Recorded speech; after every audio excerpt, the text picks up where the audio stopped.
오늘 하나님께서 우리에게 주시는 말씀은 빌립보서 4장 4절 말씀입니다. 한 절 말씀 제가 봉독하겠습니다. 주 안에서 항상 기뻐하라. 내가 다시 말하노니 기뻐하라. 아멘. 하나님의 말씀입니다. 오늘 저 때문에 많이 오신 게 아니라 예수님 때문에 많이 오신 거죠. 네, 목사님 너무 서운해하지 않으시기를 바랍니다. 네. 참 많은 분들이 저를 기다려 주시고 또 기도해 주시고 너무나 따뜻하게 맞이해 주셔서 진심으로 감사드립니다. 이런 걸 환대라고 하는구나 요즘에 참 많이 절실히 느끼고 있습니다. 오늘은 제가 강남 선한목자교회에서 처음 설교를 하는 날이기도 하고 또 저도 이 교회의 새가족이잖아요. 그래서 오늘은 새가족 소개를 좀 하려고 합니다. 단순히 제 이야기가 아니라 하나님께서 저의 삶을 어떻게 인도해 오셨는지 나누고 하나님이 여러분의 삶에는 어떤 일을 행하셨고 또 어떤 일을 행하실지 우리가 함께 묵상해 보는 시간 가지면 좋을 것 같습니다. 여러분 행복하십니까? 여러분의 자녀들, 여러분의 가족들, 여러분의 친구들이나 여러분의 동료들이 여러분을 보면 저분은 어떻게 저렇게 행복하게 살 수 있을까? 비결이 뭘까? 어떻게 하면 나도 저렇게 살아갈 수 있을까? 이런 이야기 좀 들으시나요? 여러분 주변에 계신 분들이 이런 생각 할까요? 모든 사람들은 행복을 추구하며 살아갑니다. 모든 사람의 인생의 목적은 행복이라고 할 수 있습니다. 어떤 이들은 지독하게도 돈을 쫓아 살아가는 것 같지만 사실 돈 자체는 목적이 될 수 없죠. 돈은 그냥 종이이고 금속이고 가상의 숫자에 불과하잖아요. 하지만 내가 많은 돈을 가졌을 때 누릴 수 있는 어떤 안정감, 평온함, 그리고 그 돈으로 내가 할 수 있는 여러 가지 활동들이 나에게 행복을 가져다 줄 거라고 기대하는 거죠. 명예도 비슷한 것 같습니다. 명예 자체가 목적이 아니라 내가 어떤 자리에 오르게 됐을 때, 어떤 지위를 얻게 됐을 때 내가 누릴 수 있는 것들이 나를 행복하게 해줄 거라고 기대하죠. 건강도 비슷합니다. 건강 자체가 목적이 아니라 건강한 몸이 주는 어떤 자유로움과 즐거움이 나를 행복하게 만들어줄 거라고 기대합니다. 그런데 안타까운 것은 많은 사람들이 실제로 그런 행복감을 누리며 살아가지는 못한다는 겁니다. 특히 우리 한국 사람들 유독 불행하게 살아가는 것 같습니다. 올해 초 한국보건사회연구원의 설문조사 결과에 따르면 한국인들의 행복감 순위는 OECD 가입국 38개 나라 중에 32위에 불과하다고 합니다. 많은 사람들이 불행하게 살아가고 있는 거죠. 저와 여러분, 우리 그리스도인들에게 이 행복은 특별히 하나님이 명령하신 것이고 우리의 의무입니다. 오늘 본문 말씀에 기록된 것처럼 성경이 가장 자주 또 가장 강조하는 명령 중에 하나가 기뻐하라거든요. 성령의 열매 중에도 희락, 기쁨이 있죠. 그리고 우리 신앙생활의 근간이라고 할 수 있는 복음이라는 단어 자체가 기쁜 소식이라는 뜻입니다. 근데 성경이 말하는 이 기쁨은 단순히 우리가 감정적으로 좀 즐겁거나 신나는 그런 게 아닙니다. 하나님 안에서 누리는 어떤 궁극적인 만족감, 행복감이라고 할 수 있는 겁니다. 그래서 저는 오늘 본문 말씀을 이렇게 번역하고 싶어요. 주 안에서 항상 행복하라. 내가 다시 말하노니 행복하라. 이건 우리에게 주어진 명령임과 동시에 하나님께서 저와 여러분을 반드시 행복하게 만들어 주시겠다는 약속입니다. 그래서 행복은 우리 그리스도인들에게 의무이자 가장 큰 특권이라고 할 수 있는 겁니다. 오늘 설교 제목 혹시 기억나시나요? 예수 그리스도, 행복의 시작. 이 문구가 좀 익숙하신 분들도 있을 것 같은데 이게 선한목자교회 버스에 적혀있는 글귀입니다. 제가 오늘 부임 설교를 준비하면서 제 인생을 다시 한번 돌아보고 잠잠히 정리하는데 이 글귀가 떠오르더라고요. 그렇구나. 하나님께서 이 약속을 이루어 가시는 과정이었구나 라는 생각이 들었습니다. 이 밤 여러분도 똑같은 고백하게 되실 수 있기를 바랍니다. 정말 예수 그리스도가 내 행복의 시작이구나. 우리 다 함께 고백할 수 있었으면 좋겠습니다. 저는 고향이 전라남도 목포입니다. 고등학교를 졸업할 때까지는 그곳에 지냈고 지금도 가족들은 목포에서 지내고 있습니다. 제가 청년들한테 이 얘기를 했더니 전도사님 사투리 안 쓰시네요 라면서 되게 놀라시더라고요. 네, 저는 인생의 절반 이상을 목포에서 살았습니다. 저는 불행한 어린 시절을 보냈습니다. 제가 절대적으로 불쌍했다고 이야기하는 건 아니에요. 지금 여기 계신 여러분 중에는 저보다 훨씬 힘든 세월을 지나오신 분들도 있을 테고 혹시 지금도 그런 과정을 통과하고 계신 분들이 있을지 모르겠습니다. 하지만 제 나름대로는 참 어려운 어린 시절을 보냈습니다. 저희 부모님은 거의 매일 다투셨어요.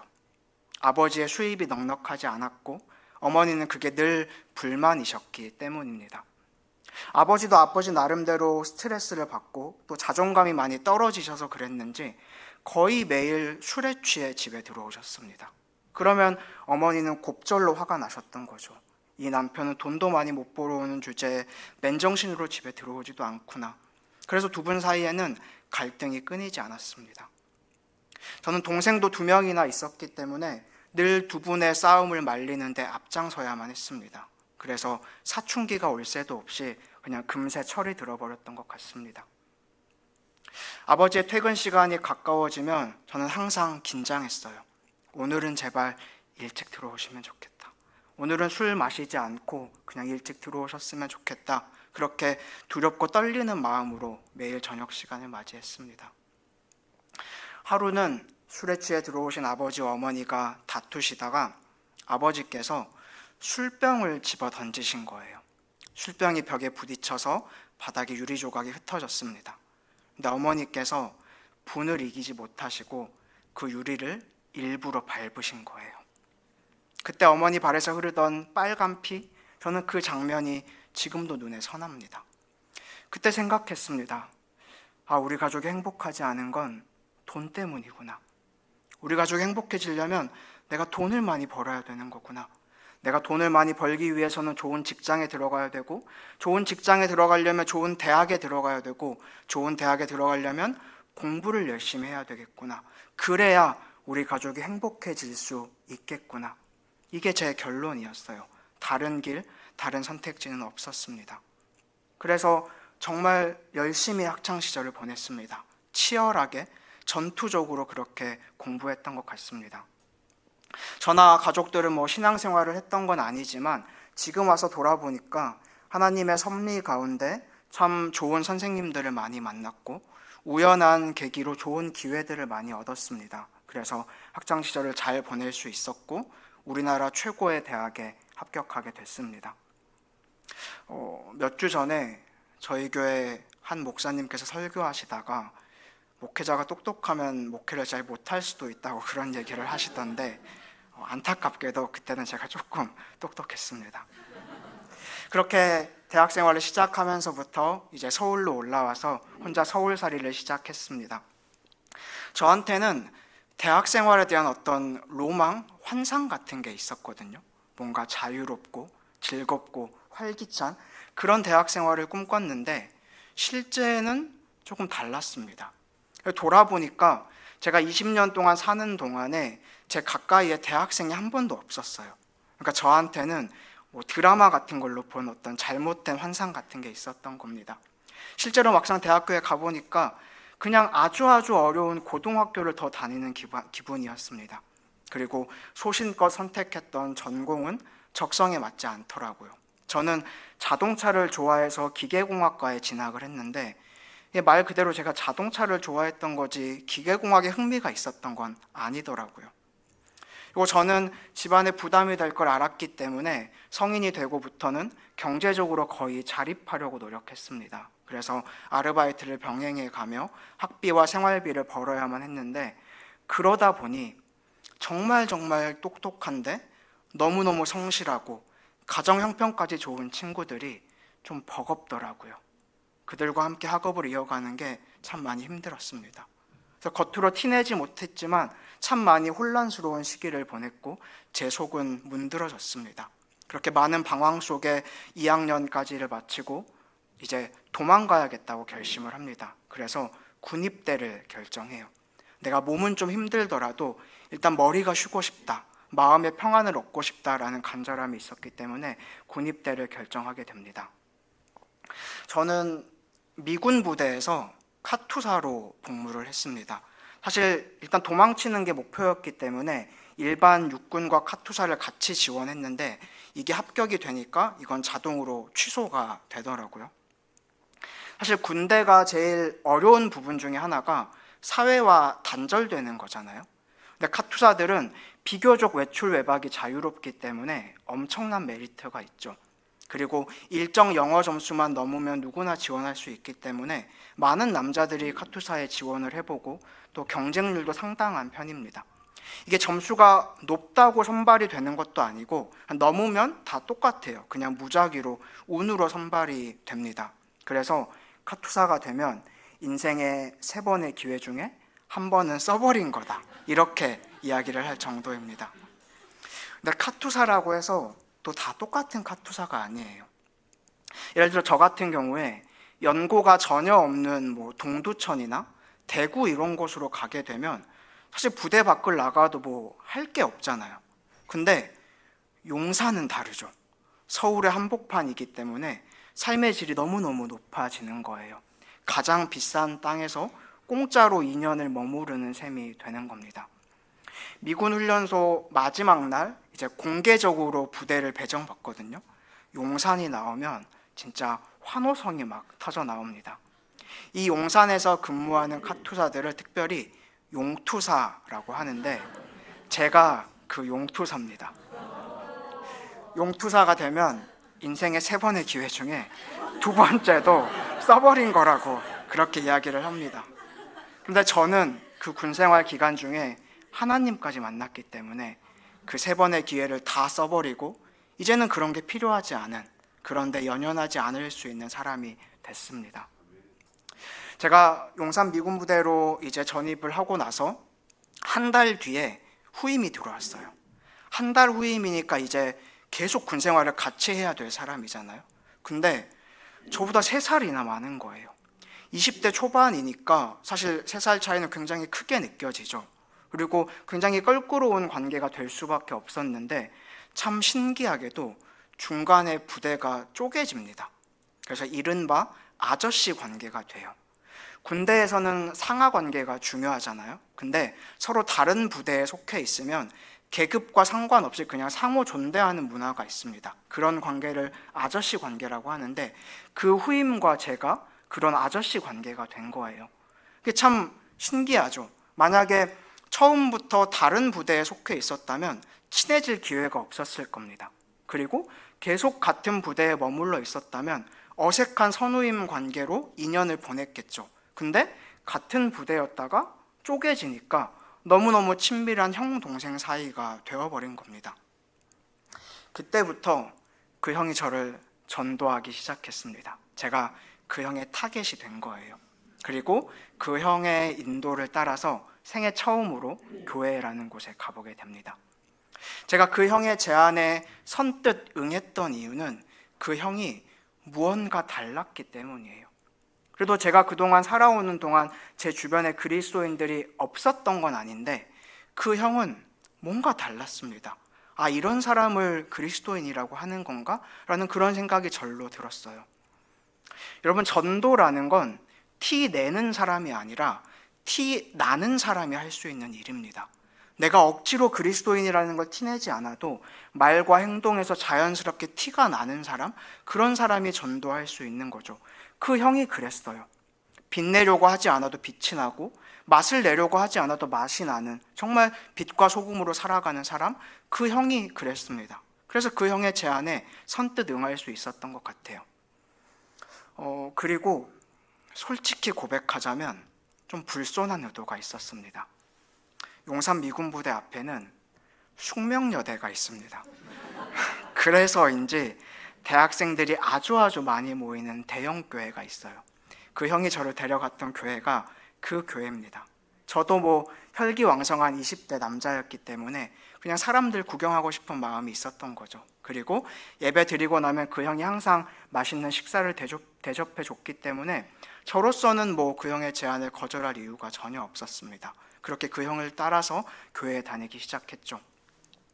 그 교회는 아무래도 이 젊은 사람들이 많이 모여서 그런지 모든 회중이 다 같이 율동을 하더라고요. 앞에 인도자들 뿐만 아니라 모든 회중이 다 같이 율동을 하는 분위기였는데, 저는 뭐 교회라는 공간도 낯설고 그리고 성격상 그런 거 잘 못하거든요.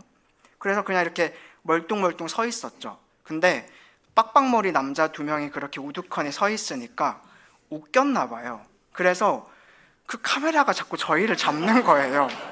클로즈업 해가지고 저희의 모습이 몇천 명한테 막 실시간으로 중계가 됐습니다. 그때 어떻게 제가 도망치지 않았는지 그 교회가 전도의 문을 막으려고 작정했던 것 같아요. 그래서 참 그렇게 순환을 당하며 교회를 다니기 시작했습니다. 그러다가 어느 날 그 형이 원래 다니던 교회에 금요일 저녁 예배 때 저를 초대했어요. 그게 선한목자교회의 금요 성령 집회였습니다. 그날 지금은 교수님이 되신 이지선 씨가 간증을 하셨어요. 그때는 사실 큰 감흥이 없었습니다. 오히려 나중에 신앙이 생기고 나서 그분의 책을 읽고 뭐 인터뷰를 보고 하면서는 참 많은 울림이 있었는데, 그때 당시에는 사실 뭐 그렇게 감동이 되지 않았습니다. 이제 설교 간증이 끝나고 조명이 어두워지면서 음악이 깔리고 사람들이 기도하기 시작하잖아요. 그때 제가 무슨 생각을 했을까요? 너무너무 무서웠습니다.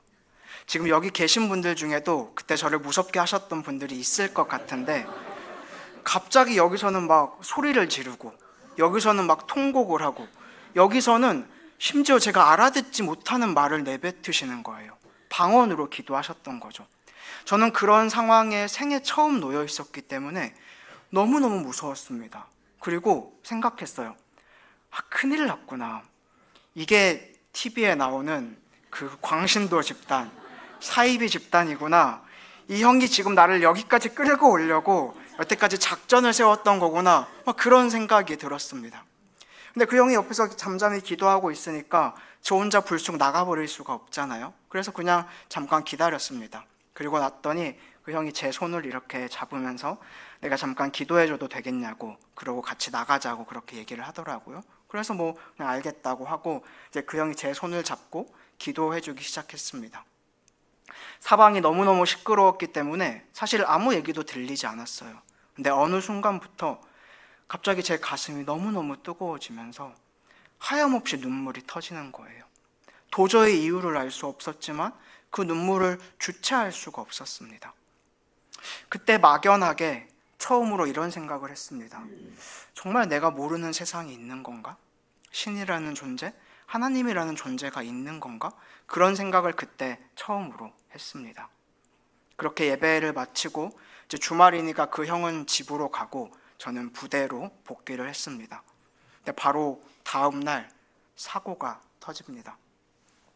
제가 미군들과의 친선 축구 시합에 참여를 했는데 이제 제가 안경을 쓴 채로 상대편 수비수가 걷어낸 공에 눈을 맞은 거예요. 눈이 찢어졌습니다. 이제 응급실에 갔죠. 응급실에 가서 상처를 꿰매는데 이제 응급실에 가면 보통 의료진들이 눈에 이 라이트를 비춰보잖아요. 그러고 나더니 뭔가 갑자기 막 분주해지고 심상치가 않은 거예요. 알고 봤더니 홍채를 조절하는 신경이 다쳤고 이걸 치료할 수 있는 방법은 없고 혹시 자연적으로 회복이 될 수는 있다라는 그게 최종 진단이었습니다. 공교롭게도 그때가 추석 연휴를 앞두고 있었을 때거든요. 추석 연휴 기간이 되면 카투사들은 뭐 다 집에 가죠. 그리고 미군들도 휴가를 떠납니다. 근데 저는 눈 이렇게 탱탱 부은 채로 그런 진단을 받은 채로 고향에 내려갈 수가 없는 거예요. 그래서 그 텅 빈 부대에서 거의 일주일 가까이를 홀로 시간을 보냈습니다. 처음에는 어이가 없었어요. 그리고 화가 났습니다. 바로 전날 어떤 그런 신비로운 체험을 했다고 생각했는데 다음날 그런 일이 터지니까 아니 하나님은 무슨 하나님이야, 신은 무슨 신이야, 그런 생각이 들었습니다. 그러다가 저의 진짜 모습을 직면하게 된 거예요. 너무나 추악했던 저의 모습과 문제투성이었던 저의 인생을 돌아보게 됐던 겁니다. 뭐가 다 이해됐던 건 아니지만 이 문제를 해결하기 위해서는 예수님이 필요하겠구나. 그 생각이 제 안에 깊이 자리 잡기 시작했습니다. 그때부터 이제 교회에 다니게 된 마음가짐이 달라졌죠. 더 이상 여대생들이 목적도 아니었고 맛집도 목적이 아니었습니다. 예수님에 대해서 알고 싶다. 복음에 대해서 알고 싶다. 그 열망이 제 안에 피어나기 시작했고 그렇게 하나님과의 관계가 시작됐습니다. 한순간의 기적이 아니라 복음 앞에 제가 바로 설 수 있게 됐던 겁니다. 결과적으로 제 눈의 신경은 회복되지 않았습니다. 그래서 낮에는 이제 눈부심을 경험할 때가 많이 있어요. 제 왼쪽 홍채는 항상 커져 있는 상태거든요. 그리고 아무래도 빛이 많이 들어오다 보니 나중에 안구 질환 같은 게 빨리 올 수 있어서 이걸 잘 관리해야 된다고 합니다. 저는 이게 하나님이 저에게 허락하신 신앙의 안전장치라고 믿습니다. 저는 눈이 부실 때마다 예수님을 떠올릴 수밖에 없거든요.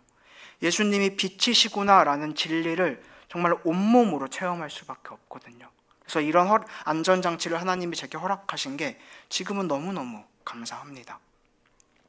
그렇게 군대 생활을 잘 마치고 이제 전역을 하고 나서 복학을 하면서 정식으로 그 선한목자교회에 등록해서 출석을 하기 시작합니다.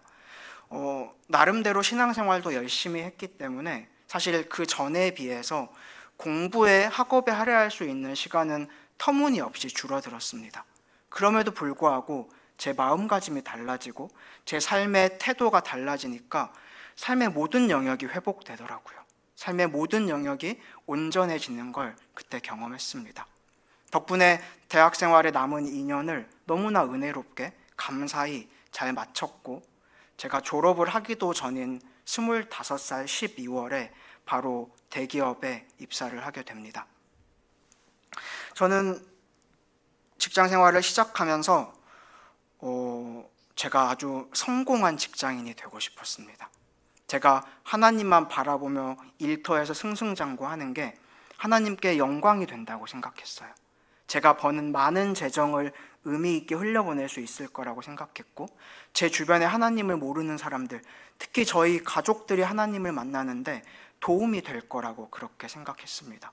저한테는 아주 구체적인 목표도 있었습니다. 저는 최연소 임원이 되는 게 목적이었습니다. 그래서 정말 열심히 직장 생활했고 나름대로 인정받았습니다. 신입사원임에도 불구하고 고위 임원들한테 주목받는 그런 사원이었습니다. 그렇게 열심히 내달리고 있는 저를 하나님께서 멈춰 세우시더라고요. 제가 여름 선교에 참여하게 됐는데 여름 선교를 준비하는 예배를 드리다가 새삼 깨닫게 된 거예요. 하나님은 단 한 번도 세상에서 성공해서 하나님께 영광 돌리려고 말씀하신 적이 없구나.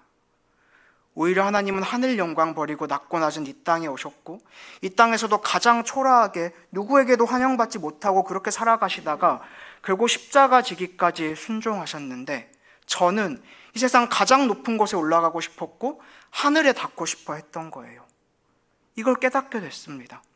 저는 그냥 제가 어렸을 때부터 품고 있었던 어떤 야망, 성공에 대한 욕심, 그런 저의 열망을 하나님이 주신 비전으로 그럴듯하게 포장했던 거예요. 이걸 깨닫고 나니까 눈앞이 막막하더라고요. 깜깜했습니다. 그럼 이제 나는 어떻게 살아야 되는 거지? 나는 무엇을 하며 살아야 되는 거지? 내가 어떻게 살아야 하나님 앞에 최선의 인생을 살아가게 되는 걸까? 그때부터 진지하게 고민하고 기도하기 시작했고 전임 사역에 대한 강력한 감화가 있었습니다. 하나님께서 부어주시는 너무나 분명한 감동이 있었어요. 근데 순종하기 싫더라고요. 내가 지금 누리고 있는 것들, 앞으로 누릴 수 있을 거라 기대되는 것들을 내려놓는 게 너무너무 싫었습니다. 그래서 하나님 앞에 막 고집 부렸어요. 그리고 핑계 댔습니다. 하나님, 저는 목사 못해요. 저는 그런 그릇이 안 돼요. 다른 사람 사용하세요. 이렇게 하나님 앞에 고집 부리며 핑계대며 하나님과 씨름하는 기간을 가졌습니다. 이렇게 완악하고 고집스러운 제게 하나님이 다시 한번 분명한 사인을 보여주셨습니다. 제가 가지고 올라올까 하다가 그냥 제 자리에 두고 왔는데요. 어느 날부턴가 제가 사용하는 휴대전화가 좀 이상한 거예요. 휴대전화 배터리가 계속 100%로 표시가 되는 거예요. 이상하죠? 수치가 계속 낮아져야 되는데 안 그렇더라고요. 평소 같았으면 이걸 뭐 껐다 켜보거나 다시 충전을 해보거나 그랬을 텐데, 그때는 저도 영적으로 너무 예민한 시기였기 때문에 그냥 두고 봤습니다. 그렇게 며칠을 핸드폰을 두고 봤는데 여전히 100%로 표기가 돼 있죠. 이렇게 너무나 혼란스러운 상황 속에서 어느 날 문득 핸드폰을 보는데 저를 스치는 생각이 있었습니다. 아, 그렇구나. 하나님의 인도하심만 따라 살아가는 게, 하나님만 의지하며 살아가는 게 이 핸드폰 배터리처럼 닳지 않는 인생이구나. 소진되지 않는 인생이구나. 내가 나의 열심으로, 나의 성취로, 나의 노력으로 내 인생을 풍요롭게 만드는 게 아니라 그저 하나님 따라 살아가는 게 내 인생을 진정 복되고 부유하게 만드는 길이구나라는 생각이 저를 스치고 지나갔어요. 그때 핸드폰이 꺼지더라고요. 더 이상은 하나님의 부르심을 의심할 수 없었고 하나님 앞에 핑계댈 수 없었습니다.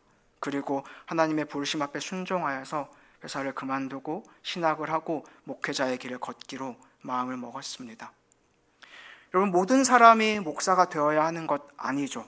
오히려 대부분의 사람들은 일터에서 좋은 그리스도인으로 살아가야 됩니다. 그리고 어떤 분들은 이 세상에서 보란듯이 성공해서 하나님의 이름을 높여야 돼요. 근데 그 자리가 제 자리는 아니었던 거예요. 이 명확한 확신을 가지고 하나님의 부르심 가운데 순종하기로 합니다.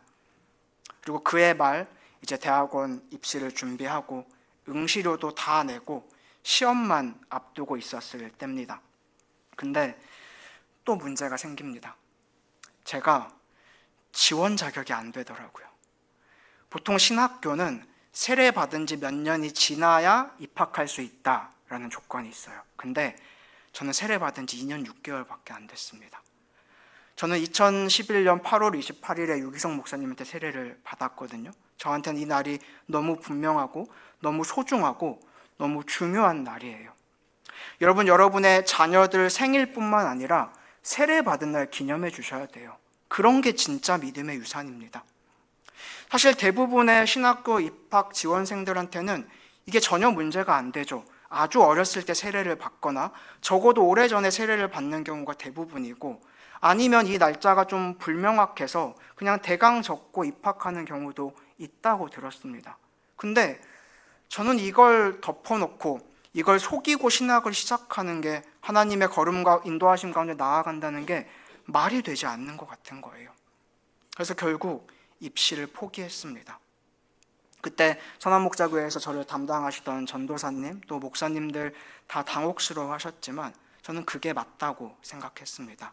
그래서 그 해에는 결국 입학을 포기합니다. 그리고 다음 해에는 제가 울산에서 서울로 근무지를 옮기게 됐습니다. 그래서 제가 중요하게 잘 마무리 지어야 될 일들이 주어져 있는 상황이었어요. 이걸 억지로 다른 사람들한테 떠넘기고 회사를 그만두는 게 덕이 되지 않는 것 같았습니다. 그래서 이걸 잘 마무리 지으면서 하나님의 좋은 때를 기다리자라고 마음을 먹었습니다. 그래서 결국은 입사한 지 3년 6개월 만에, 그리고 하나님의 부르심을 받은 지는 3년 만에 진짜로 회사를 그만두고 이제 입시를 준비하고 대학원에 입학하게 됩니다. 제가 전혀 의도하지 않았던 이 3년의 기간이 지금 보니까 저한테 너무너무 필요했어요. 제가 앞으로 목회를 하면서 만나게 될 대부분의 성도분들은 일터에서 시간을 보내는 분들이잖아요. 내가 믿음을 가지고 직장 생활을 한다는 게 어떤 건지, 어떻게 해야 되는지, 그래도 그 기간 동안에 나름대로 진지하게 고민하고 경험하고 배울 수 있었던 것 같습니다. 그리고 무엇보다 저희 부모님께 이 시간이 필요했던 것 같아요. 만약에 제가 제 계획대로, 제 뜻대로 밀어붙였다면 저희 부모님과 큰 갈등을 빚을 수밖에 없었을 것 같고, 저희 부모님이 많이 어려워하셨을 것 같습니다. 근데 제가 전혀 의도하지 않은 이 시간을 부모님께 드리게 되면서 정말 하나님께서 저희 부모님의 마음을 어루만져 주시는 걸 가까이에서 경험했습니다. 지금은 제가 봐도 놀라울 정도로 차분하시고 저를 지켜봐 주시고 격려해 주시고 기다려 주고 계십니다. 그렇게 회사 생활을 잘 정리하고 이제 입시까지 다 치르고 이제는 정말로 대학원 입학을 앞두게 된 시점이 됐습니다. 근데 여기서 또 제가 사고를 당합니다.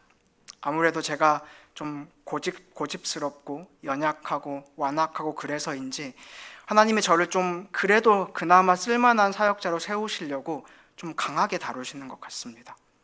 입학을 일주일 앞둔 2월 마지막 주 월요일에 제가 다리를 다칩니다. 운동하다가 다리를 다치는데 처음에는 그냥 대수롭지 않게 여겼어요. 그래서 가까운 병원에서 물리치료를 받았는데 이게 점점 심상치가 않은 거예요. 그래서 큰 병원에 가서 정밀 진단을 받고 MRI를 찍어봤더니 십자인대가 완전히 파열돼서 이식 수술을 받아야만 하는 상황이었습니다. 그러니까 저는 입학하자마자 휴학을 해야만 하는 상황에 처하게 된 겁니다. 그때 참 많이 어이가 없었습니다. 내가 이렇게 오랜 기간 돌아서 기다려서 이 시간까지 이르렀는데 또 기다려야 한다니까 처음에는 참 많이 혼란스러웠습니다. 제가 이제 수술 날짜를 받아놓고 휴학 신청서를 내러 처음으로 이제 학교에 갔을 때 일이 기억이 납니다. 대학원 건물을 찾아서 들어가서 이제 뭐 어디가 어딘지 모르니까 이렇게 두리번거리고 있었죠. 근데 저 뒤에서 이런 목소리가 들리는 거예요. 전도사님, 엘리베이터는 이쪽이에요. 그 환경미화 하시는 여사님께서 이제 제가 목발 짚고 두리번거리고 있으니까 제가 엘리베이터를 찾는 줄 알고 그렇게 말씀을 하셨던 겁니다.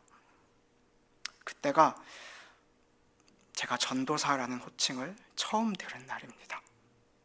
신학교니까 너나 나나 다 전도사고 사방에 전도사밖에 없죠. 근데 저는 그날 전도사라는 호칭을 처음 들었습니다. 그때 생각했어요. 이제 저분들이 나를 전도사라고 부르는구나. 목사님이라고 부르겠구나. 내가 정말 이 직함에 합당한 사람이 되기 위해 노력해야지. 최선을 다해서 성도분들 아끼고 사랑하고 섬겨야지. 내가 먼저 누리고 있는 하나님의 은혜, 이 진리를 나누기 위해 애써야지. 그렇게 하나님 앞에 간절한 고백들을 올려드렸습니다. 제대로 씻지도 못해서 너무너무 초라한 행색으로 그리고 목발을 짚은 채 지금처럼 이렇게 볼품없이 울면서 그 학교를 내려왔던 기억이 납니다. 여러분, 이 정도 고백까지 했으면, 이 정도 감격을 누렸으면 어떤 게 해피엔딩인가요? 다리가 기적적으로 나으면 좋잖아요. 지난주에 목사님이 말씀하신 것처럼 뿅 하고 회복이 되면 너무너무 좋잖아요. 근데 그런 일은 일어나지 않았습니다. 저는 예정대로 수술을 받고 치료받고 총 1년 정도의 재활 기간을 거쳤습니다. 하루는 제가 이제 수술을 상담하러 갔을 때 그 원장 선생님께서 얘기하시는 게 제가 수술을 받을 때 하반신 마취를 해야 된다는 거예요. 차라리 저는 재워주셨으면 좋겠다는 생각이 들었는데 그러면 안 된다고 하더라고요. 의료법상 그러면 안 되고 의식이 깨어있는 채로 수술을 받아야만 한다고 말씀하셨습니다. 그리고 의식이 깨어있기 때문에 제가 수술받는 장면을 지켜봐야 된다는 거예요. 누운 채로 머리맡에 있는 모니터로 실시간으로 수술 장면을 지켜봤습니다. 그때 메스가 제 살을 절개하는 그 순간까지도 정말 간절히 기도했습니다.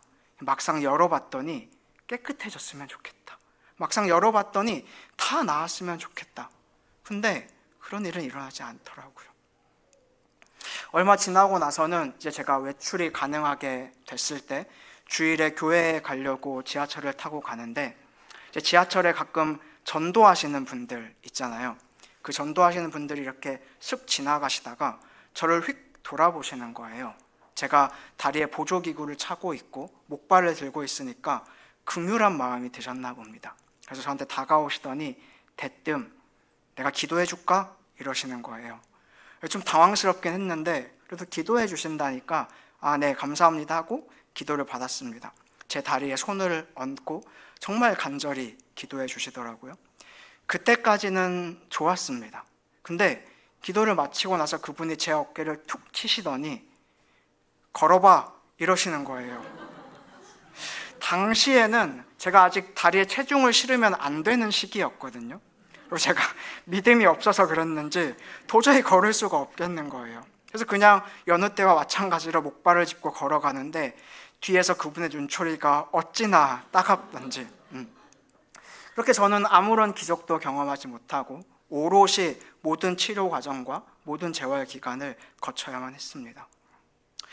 하반신 마취를 하려면 보호자의 동의가 있어야 되더라고요. 그래서 어쩔 수 없이 고향에서 어머니께서 올라오셨고 병원에서 저와 한동안 시간을 보내셨는데 어머니가 밤마다 우시더라고요. 애써 눈물을 숨기시지만 그게 숨겨질 리가 없죠. 저도 모른 척하고 이불 속에서 참 많이 울었습니다. 저는 어머니께는 정말 대못을 받은 불효자죠. 어머니 입장에서는 이 모든 상황이 전혀 납득이 안 될 겁니다.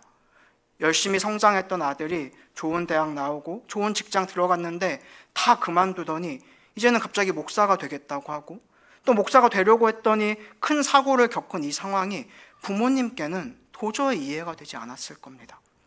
저희 아버지는 이런 말씀도 하시더라고요. 너 이거 하나님이 막으신 거 아니냐? 하나님이 목사 되지 말라고 사인을 보여주신 건 아니냐? 얼마든지 그렇게 이해하실 수 있잖아요.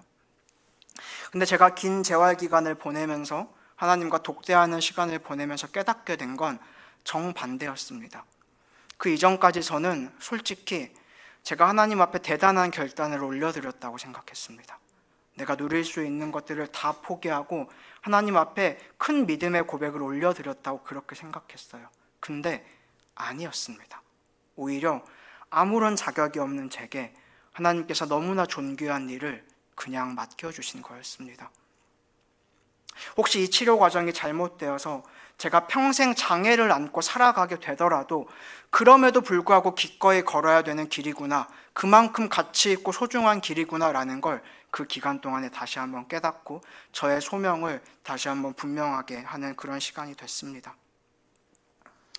이건 여담인데요.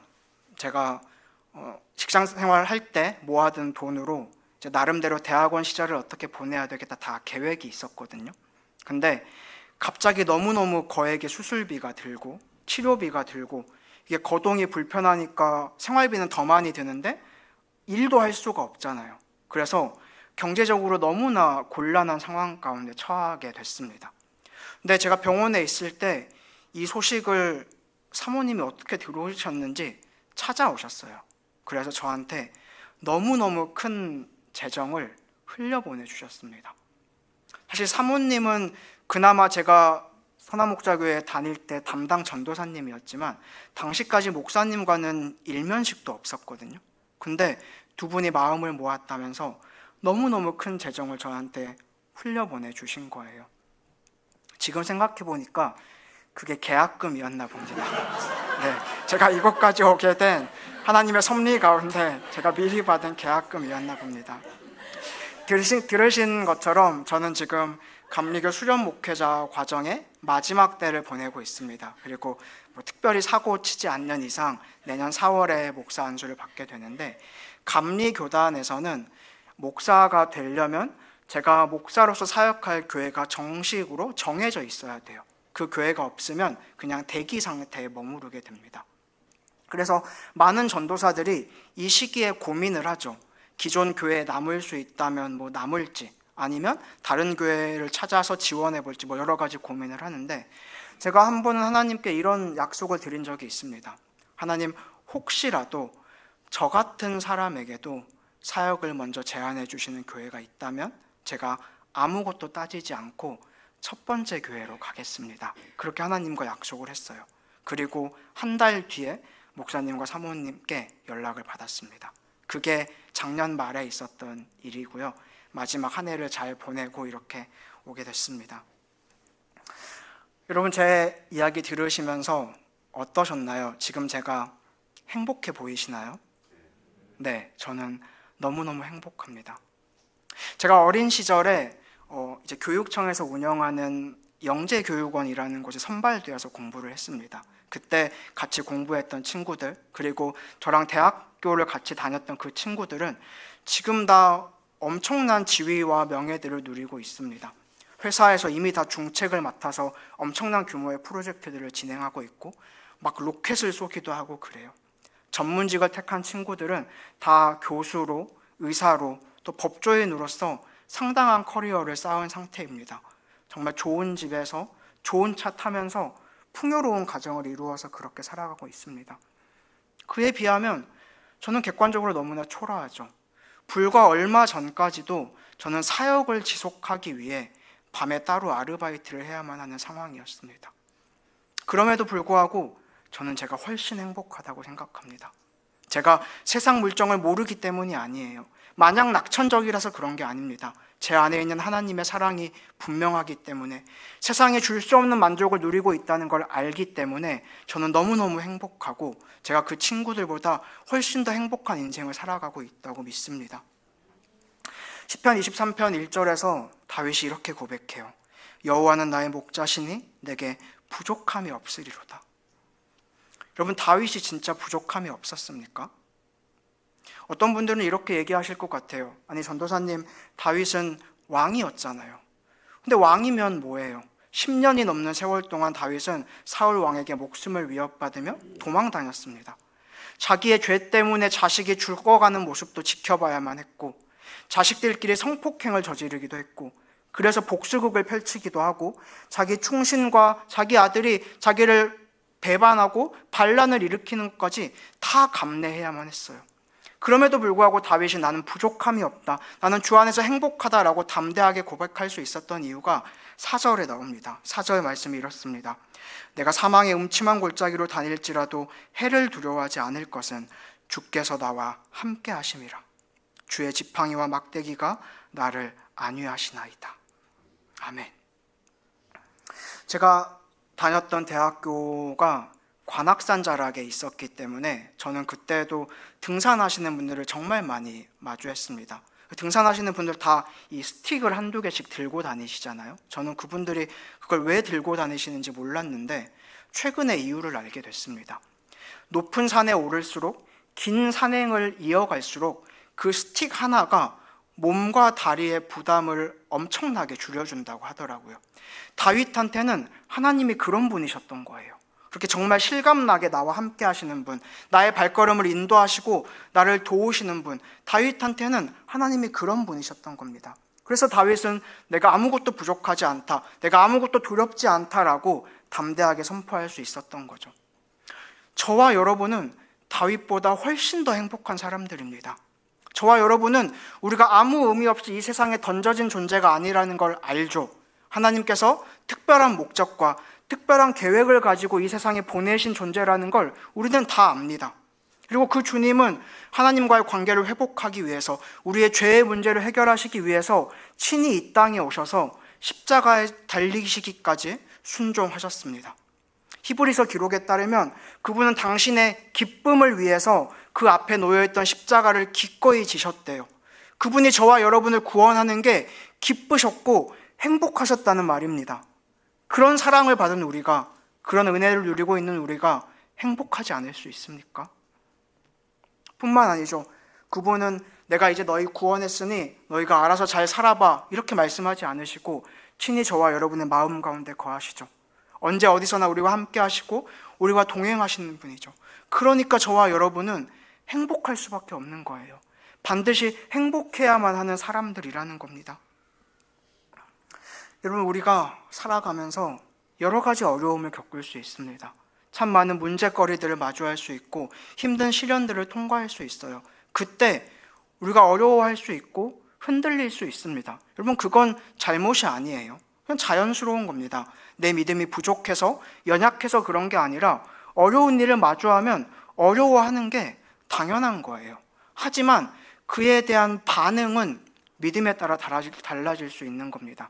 내 안에 하나님의 사랑이 분명한 사람은 금세 균형을 잡고 다시 일어날 수 있어요.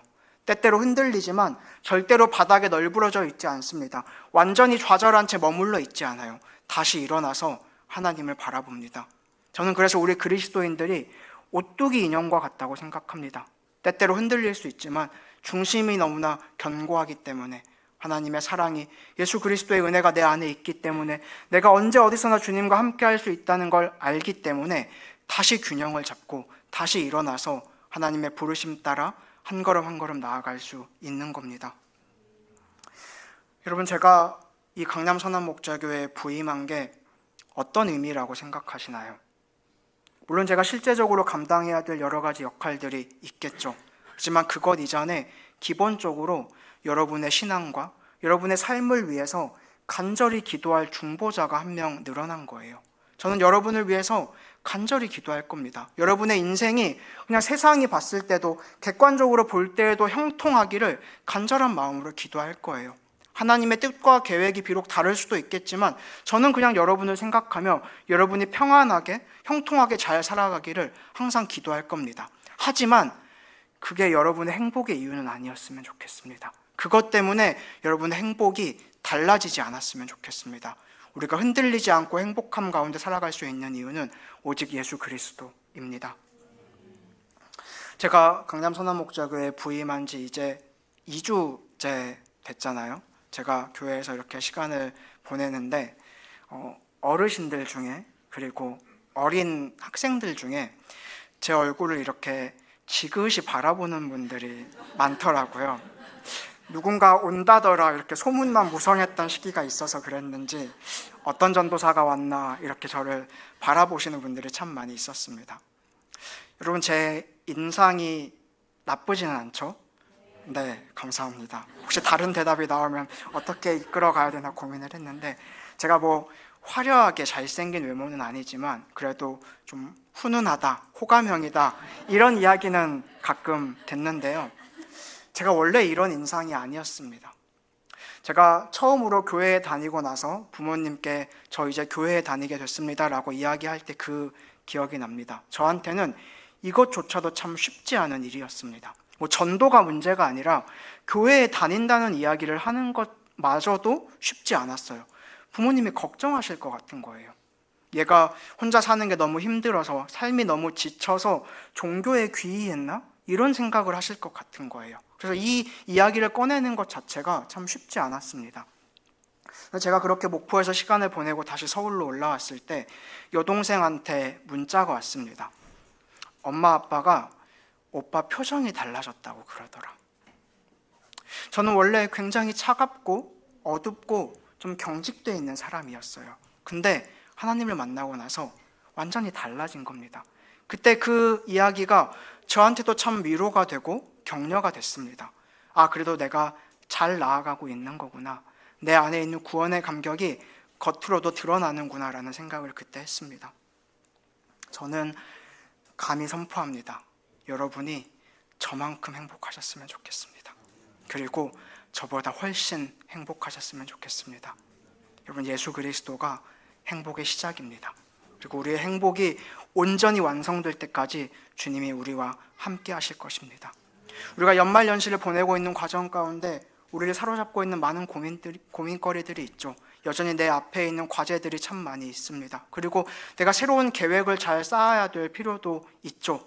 하지만 그 무엇보다 중요한 건 우리가 주님을 바라보는 거예요. 그 주님으로 말미암은 구원의 감격이 우리 안에 회복되는 겁니다.